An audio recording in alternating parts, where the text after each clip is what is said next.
आज का विषय है कि सुख का मूल आधार क्या है।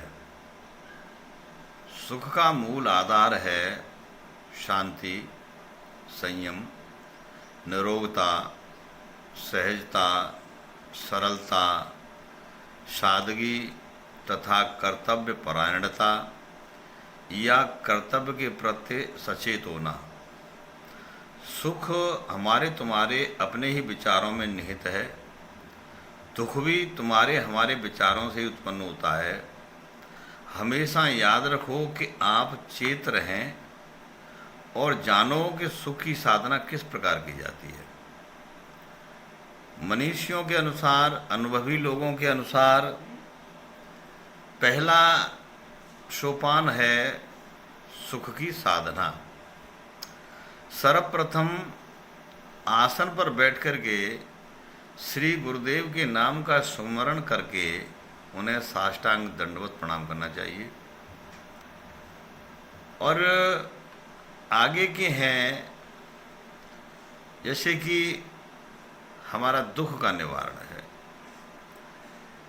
जैसे किसी रोगी का दुख यह दूर हो जाए तो उसे स्वास्थ्य लाभ की प्राप्ति हो जाती है।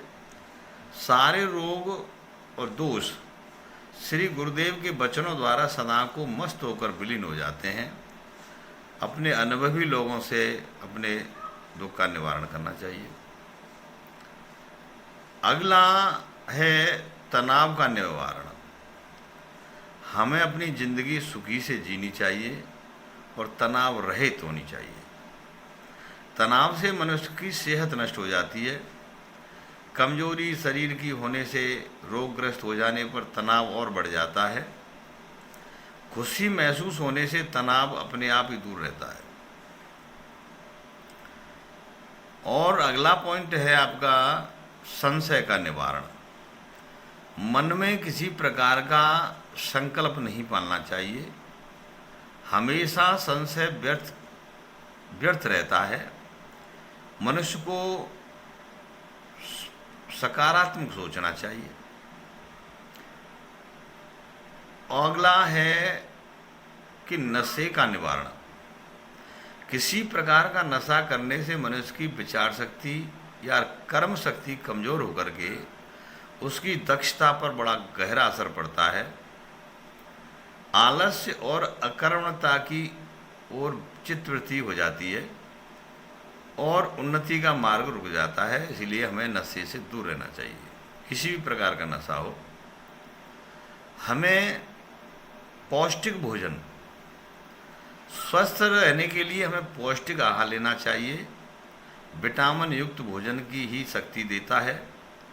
भोजन का संयमी रखा जाए, भोजन शुद्ध व सात्विक हो और उससे जो है बुद्धि हमारी सात्विकी बनी रहती है। नींद की जरूरत। वातावरण में तनाव अधिक होने से नींद को पूरा होना बहुत जरूरी है। नींद लेने से कोशिकाएं शरीर में जीवित शक्ति प्रदान करती हैं और स्फूर्ति प्रदान होती है। व्यायाम की जरूरत। व्यायाम से शरीर मजबूत और सुडौल बनता है। कमाई का साधन। जीने के लिए धन की जरूरत होती है, अतः कमाई का साधन हर व्यक्ति के पास होना चाहिए। इससे जीवन चक्र नियमित होकर आसान तरीके से चलता रहता है। कमाई से रोटी, कपड़ा, मकान तथा सुख वैभव मिलता है। इसलिए इसके लिए नौकरी या व्यापार या कोई टेक्निकल प्रोफेशनल कार्य हो।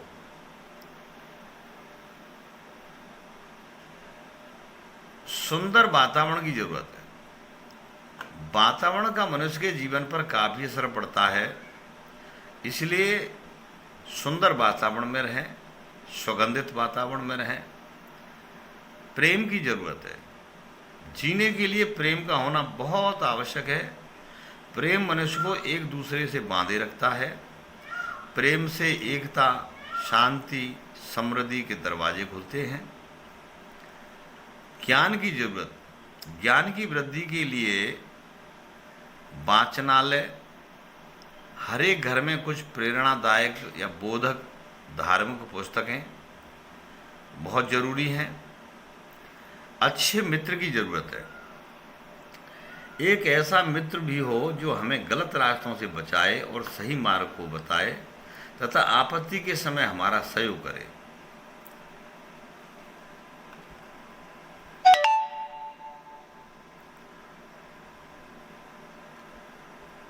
अच्छे परिवार की जरूरत। परिवार में जो लोग रहते हैं वो सभी सदस्यों का चाल चलन बहुत सुंदर व स्वच्छ होना चाहिए। सभी अपने घर में मान मर्यादा और शांति सुख का ध्यान रखें। कीर्तन और संगीत की भी जरूरत है। घर में धार्मिक महोत्सव अवश्य होते रहने चाहिए। कीर्तन, संगीत, गोष्ठी, सत्यनारायण की कथा, भागवत गीता, रामायण का पाठ, इनके चलने से मन में बैठे विकार अपने आप नष्ट हो जाते हैं और उन्नति के मार्ग खुलते हैं। अच्छी पुस्तकों की जरूरत।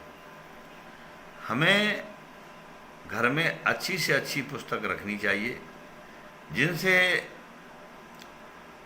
बड़ी सोच प्रदान करे, शक्ति मिलती है, फल मिलता है, साहस, धीरज, ज्ञान मिलता है। सुंदर चाल चलन। मनुष्य का चाल चलन बहुत ही सुंदर और स्वच्छ होना चाहिए। न्याय के प्रति सजग होना चाहिए। मनुष्य का धर्म होता है कि अपने कर्तव्य का पालन सहज से करे, माननीय पुरुषों से ज्ञान प्राप्त करने की कोशिश करे और अपने कर्तव्य पर डटा रहे। सेहत की भी जरूरत है। सुखी होने के लिए सेहत बहुत जरूरी है, क्योंकि बिना स्वास्थ्य के सृष्टि, विवेक, ज्ञान ठहर नहीं सकता है। इसलिए हमें अपने स्वास्थ्य के प्रति भी सचेत रहना चाहिए। आर्थिक अभाव न हो। गरीबी समाज में एक अभिशाप है। आर्थिक तनाव से बड़ी बड़ी बुद्धियां कब्र में दफन हो जाती हैं। आर्थिक उन्नति मनुष्य को अपने काबिलियत रखने पर अवसर प्रदान करती है और समाज को विकास की ओर ले जाती है। और अंतिम सोपान आता है आपका सैर सपाटे की जरूरत।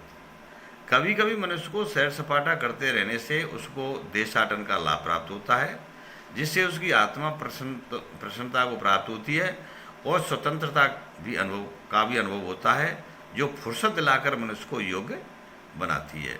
तो ये इस प्रकार से जीवन को जीना चाहिए, सुखपूर्वक जीवन जीना चाहिए, जिससे कि समाज में नेक नागरिक बने। आज के यही विचार। नमस्कार।